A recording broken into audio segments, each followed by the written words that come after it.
Hi, this is Melanie DewBerry. Thank you for joining me again. I appreciate you coming along.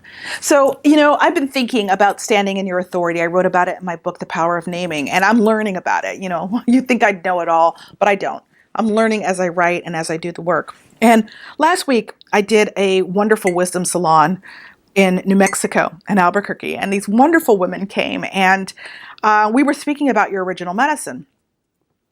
And as I started to break them off into groups to have conversations amongst themselves, all the women in the room had the same conversation with each other. And that is, really what it is to be a mother, a wife, and a woman in a relationship, and how they're tired, how they are tired of doing everything, and how they stop themselves from that. How do they get out of that quagmire? Now, that's not a new conversation. I know you women know that.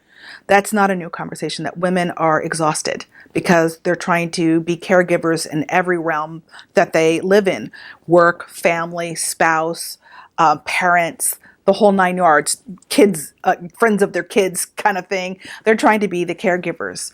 And the truth of the matter is, I'm just going to be a voice in the choir here. The truth of the matter is, you cannot be all those things and also be happy and true to yourself.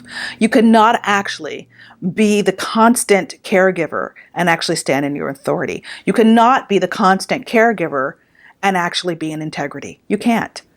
Because when we as women, particularly women, but men too, when we are the constant over caregiver to all these different people all the time, what we tell people is actually, you can't do it for yourself. That is the hidden message. And you should rely on me because my value in this world is based on what I can do for you.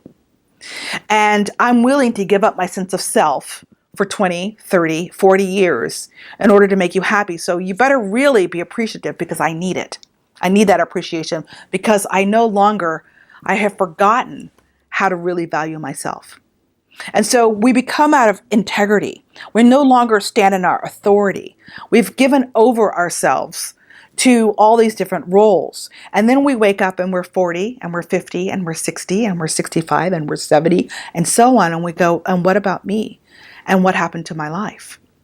And so what I want to offer you is an opportunity to think about being in integrity with your highest, most luminous self, to start to create a more mature outlook about who you are to yourself first and then to others, to actually hold a mature sense of boundaries and to enable the people around you to learn that they can and will enjoy doing for themselves.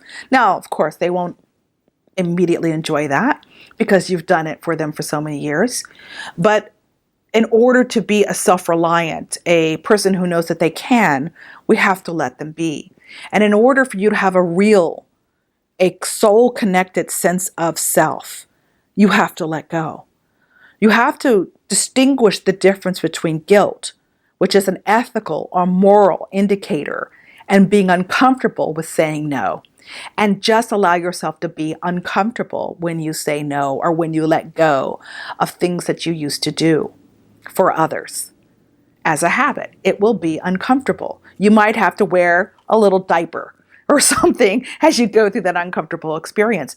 But don't call it guilt, because that's not guilt. Guilt is an ethical or moral dilemma, and that's not what you're doing. It is a bit of an ethical and moral dilemma not to give to yourself, not to stand in your authority, not to own who you are, not to start to do something just for yourself again and again and again, and let your children, your spouse, your coworkers look at you and admire you because now you're free. It doesn't mean you'll never give. It doesn't mean you don't care anymore. It means actually you're modeling something incredibly healthy. Just my thought for today. Ahoma takyase.